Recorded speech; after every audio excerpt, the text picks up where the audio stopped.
Welcome back to What Arty Noobs with General Disturbance. This is a Pudel. It's a tier 6 Polish premium medium. It's located on the north spawn of Murovanka Encounter, and it's under the command of GenFUBAR of 1AR. And I did promise another game, and he's given us one. Game on. Well, basically, the Pudel is a Panther, but it's not like the proper Panther at tier 7. It's actually more like the VK3002M. In fact, in stats, it's the same as the Britann Panther, the French one, and all the other counterfeit Panthers that you might find in the game, even the M10 Panther for that matter, which is also tier 6. But yes, the Pudel actually did exist. They captured some in August of 1944 in the Warsaw Uprising. 2 tanks were named the Pudel by the Polish forces, and they used them to fight the Germans. We don't have much in the way of information on what they did, but we do know that they captured them and they painted them in Polish colours, putting the Polish flag on the front actually, which was probably a wise decision, because otherwise they might have accidentally fired at their own. But they also wanted to put it in the face of the Germans and say, look, we're Polish. And in fact, actually, I do know of a warship which actually did that during the Second World War. They actually came across a German warship and they rode up to them, firing furiously, and the sailors pointed to their flag to say, because it was a Polish destroyer, or rather a British destroyer, which was manned by Polish seamen, and with a Polish flag flying from the mast. So it was basically a British ship in Polish command, and they actually pointed out to the Germans, we're Poles and we're going to thrash you because of this. They really wanted to get revenge on the Germans, and so yes, it was very funny that here they were actually pointing out their nationality. Well, he's done a wise decision to stay out of the woods and shoot in at anything that comes into sight. It's a 75mm main gun, which is capable of doing 135 alpha and penetrate 150mm of armour. Now, it's like the same, like the other German 75mm. It's actually quite a capable gun, and it's got decent end, but the reload time, well, by the book, 4.03 seconds, and he's got a reload of 3.31 there. He took out the Polak while he was driving away from him. Now, yes, it does have fairly weak armour. The heaviest armour is actually on the front of the turret. It's 100mm. The front of the tank is 85mm. It's weak elsewhere, and that's why, although the Panther does have a fairly good reputation, in actual fact it was a fairly weak tank in terms of the fact that it couldn't be taken out. In fact, as I pointed out to Steve Walsh the other day, there is a documentary on YouTube by Mark Felton where he actually talks about a massacre of the Panthers, where Panther tanks were taken out by an American unit using M4s, most of which I think were using the 76mm gun, but they absolutely massacred this whole group of Panthers, were taken out by the Americans.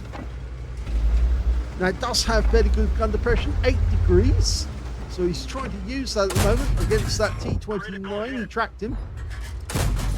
That one got a pen, and for a second it looked like he got a fire. That's a fire! And he did get the kill from the fire! That might be an arsonist. So that's a useful kill. That was a tier 7 tank taken out by a tier 6 tank. This is a tier 7 game, so he's got every opportunity to get a lot of XP out of this one, because of course you get 10% extra for every higher tier that you hit. So if you hit a tier 8 in a tier, and you're a tier 6 tank, you're getting 20% extra XP. It can soon add up if you're in a game against lower tiers. I've seen tier 8 tanks in tier 10 games, And those tier 8 tanks come out with absolutely massive amounts of XP, simply because they were taking on opponents they weren't supposed to beat. Well, we've got 3 in the cap at the moment. The enemy doesn't appear to be doing anything. He's stopping the enemy from coming out to the Magic Forest. There is an SP1C down there, but other than that, I think he's not doing much to help his team from this position, and maybe he ought to get a bit closer. Yeah, the map that we've got in the cap is varying, and I think the enemy is getting resets on our guys. Now, he is providing support on the enemy tanks. Oh, he did get a hit there on the Cromwell, but he ought to get closer. That one hit him in the tracks, but didn't track him. There's the SP1C. Oh, he got him! Which means there's no threat from the forest now, which means he can drive directly south to the forest and start sniping at the enemy as they try to go into the cap. And they're trying to actually get into the cap and occupy it right now. Yep, they are occupying it, and they've got 3 in the cap area. So now we really do need to make a move to help our teammates out. There's the Skoda. Okay, we can deal with him. There's buildings in the way. We do need to move directly south, though, from here to get to the area just the other side so we can start shooting. Maybe from the church, actually. The church would be a very good place to start shooting at the enemy tanks from.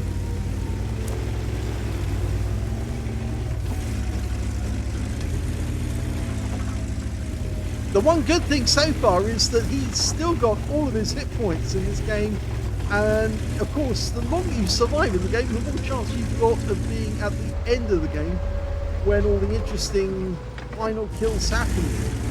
He needs to focus on that Skoda for the moment, but he also needs to get a reset, and he's about the best one to do it. That Skoda's well, he's a fair way off at the moment, but he can actually get resets. No, you need to get closer to the gap. Keep your eye on the Skoda as well, just in case he suddenly appears. Now, a bit further. There, you should be able to get shots now. No, he's not getting hit. He's not going to get shots. Needs to go a bit further on. Bit further on. Go up to the church. His teammates are taking care of the Skoda for him. In fact, the Skoda's being driven off. Okay, get close to the church. Get closer to the church. And you'll see them. Now, you need to get closer because your angles are wrong at the moment. He can just see the KB3, and he did get a hit on the tracks there. But you've got to get closer. Well, he got a critical hit. That would have helped. You've got 12 seconds to do something. Well, somebody else is getting resets. No, shoot through the board where you think the enemy tank will be. That's it. It's one of the points that you can actually do. No, he's not getting anything off that. He has been spotted now, and it's the Skoda who spotted him. So, yep, you need to shoot through that building.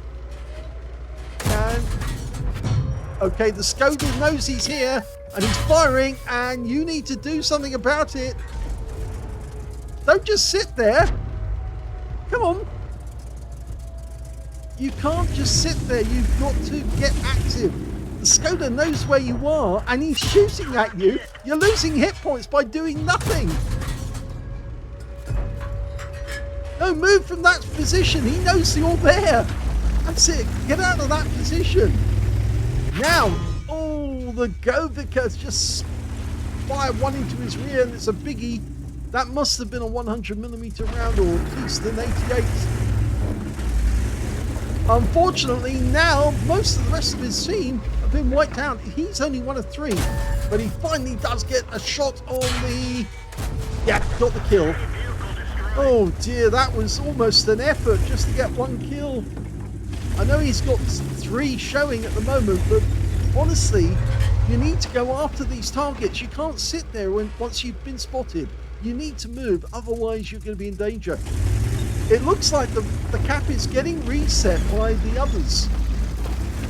The Super Hellcat and the IKV appear to be doing the job, but you should have got to the church, and from the church you could shoot into the cap area and wipe out who was there.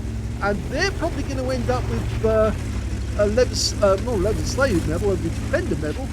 But unfortunately, you could have actually accidentally let that one get away from you, and the enemy might have capped out.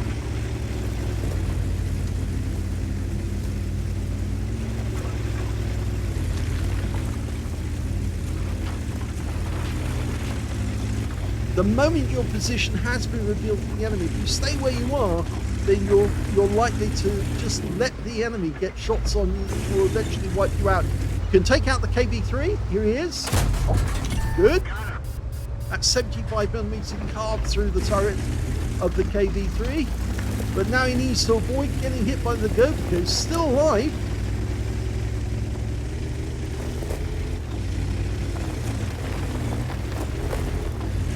He doesn't want to go up on top of the ridgeline at the moment because you can use the bushes, but you don't want to pop up where you suddenly appear on the horizon, right on top of the hill, because then the Govka might say, oh, there's a target, I can hit that. And you can see there the opposite side of the cap area now, the T-3485M and the Govka. And they killed our, they killed the IKV-90B who came up behind them, but of course he was a bit of an inexperienced player, so that's why he got wiped out.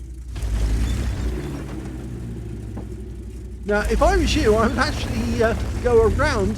No, go to the left. He's decided he's going to do it his way. You can't stay here. If you're going to get these guys, you need to outflank them. The Super Hellcat's doing that right now. He's going to go around and try and find the T-3485 and the Govka. They might be trying to outflank him right now. They're not going to go to the cap because they know if they go to the cap, they're going to get spotted, and of course they can get killed that way.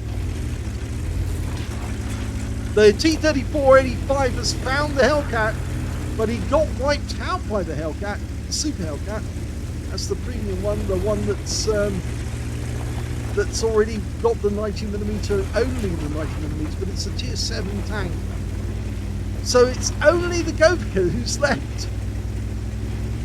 And as far as we can tell, he's a one-shot. So it'd be nice to get revenge and win the game if we can find him. If he does get him, it'll be 5 kills. Super Hellcat's coming along the bottom. No, go round this area here. Don't go directly over the ridgelines to say it'll highlight you, and then anybody who can see that ridgeline will get you. You go round them, so you stay below the top of the ridgeline. Unless, oh, and he's found the Govka. There you go. First shell failed. Goes to the premium. Oh, he got him without the premium. Well done. And that wins the game for GenFUBAR. Here's the end of battle results, and that was a second-class tanker for GenFUBAR 1AR in the Pudel. He managed to get a fighter badge for getting at least 4 kills. He actually ended up with 5, which is 1 short of getting a top gun and 1/3 of the enemy team. He also got an arsonist because he did let set light to the T-29. That guy went up in flames, burned to death. The duelist for taking down 2 tanks who damaged him. A fire for effect for doing more damage than the hit points to his own vehicle, and a bruiser medal for getting at least 5 critical hits in this game. He managed to get 10. But he did get a rare medal in this one, the Nichols medal. And this means you killed 4 enemy tanks or tank destroyers in a battle in a medium tank, where they were the kills that you actually managed to get were at least 1 tier higher than your own. You were bottom tier in this game, and the tanks you killed were higher tier. The KV3 is a tier 7. The T-29, tier 7. The SP-1C, tier 7. I can't remember if the Govka, I think the Govka is also tier 7. I'm not sure about the Skoda T-17. I think that might be a tier 6. But certainly he did kill at least 4 enemy tanks that were 1 tier high. I'm pretty sure the Govka is the tier 7 one out of that bunch. So let's have a look at his win 8, and that was 3,159, which is Super Unicum standard. Let's have a look at team score. Well, the highest damage in that game went to the T-3485M on our team with 3,149. He managed to get a high caliber and tank sniper. Second highest damage was the KV3 on the enemy team, 2,997.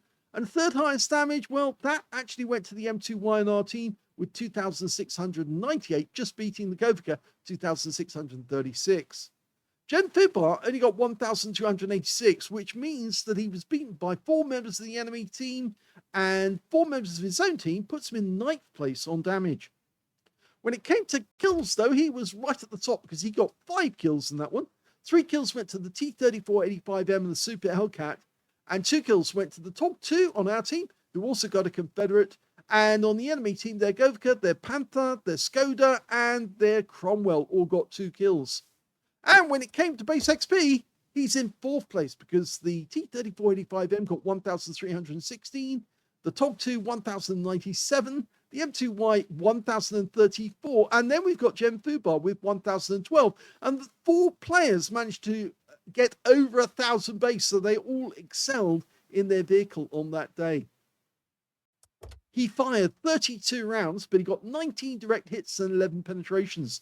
Yeah, some of his shots just weren't going where he wanted them to. He was firing when he was still sitting in the spot and spotted by the enemy. So they said, don't sit on the same spot. If you've been spotted, keep moving because they know where you are and they'll just keep firing rounds into that position. Just like in the previous game where you knew that the Panzer IV Ausführung H was sitting just behind the mosque and you kept firing rounds in. Some of those rounds did actually hit the Panzer IV and they did damage him because he was a one-shot when you came to the end of the game and you finally killed him. So you were definitely hitting him. And I think the Skoda was doing the same thing. He knew where you were, so he just kept firing. If you change position, he can't hit you because he doesn't know where you've gone. 1,286 hit points of damage, of which 620 were at more than 300 meters. 10 hits received from the enemy. 6 of those were penetrations. Yes, and a few of those shouldn't have happened. 4 non-penetrations and 580 hit points of damage blocked by armor. 6 enemy vehicles were damaged, 5 were killed, and he got 516 hit points of spotting assist and 3 defense points when he reset the cap. On a premium count, he actually made a profit of 58,361 credits from the game, including a holiday ops of 15,318, and he also took away 13,358 experience points, including a holiday ops of 10,626. So yes, he said hard fought down to the wire and a very lucky win. But I think you really do need to think about how you're actually playing the game in terms of little things like going round ridge lines rather than over the top of them, because if you go over the top, the enemy will see you quicker as you rise up over the rise. They'll get their gun on you, like that Govika would have had a shot directly at you the moment you came up over the rise. And of course, it would have been very easy for him to put the reticule on your target and put one shot into you. Whereas if you go round, you're actually in the background, so you've got a background behind you and it's more difficult for the enemy to see you. But once he does see you, then he'll start shooting. But it's a lot easier when you go over a rise to actually shoot something that comes up over a rise, unless it's using gun depression, unless it can actually lower the gun so it can actually shoot at the target and then not really be seen by the enemy, just lowering the profile of the vehicle. But certainly things like that and keeping moving once you've been spotted to avoid the enemy getting easy shots onto target. And that should help your game a lot. Certainly watching these videos really does help, because if you watch these videos and you see how it's done, other people will critique your replay and will say, that you did, that was good, this was not good, you need to stop doing that. But these little things will actually make you a much, much better player, and then you'll get some really fabulous results. So, like some of the top players on our team, people like Jamie, who send in his replays, fabulous replays concerning tier 10 tanks fighting top tier against other tier 10s. Hope you enjoyed that replay. If you did, please give this video a like, do subscribe to our channel, leave a little comment down below because it feeds the algorithm, and thank you for watching.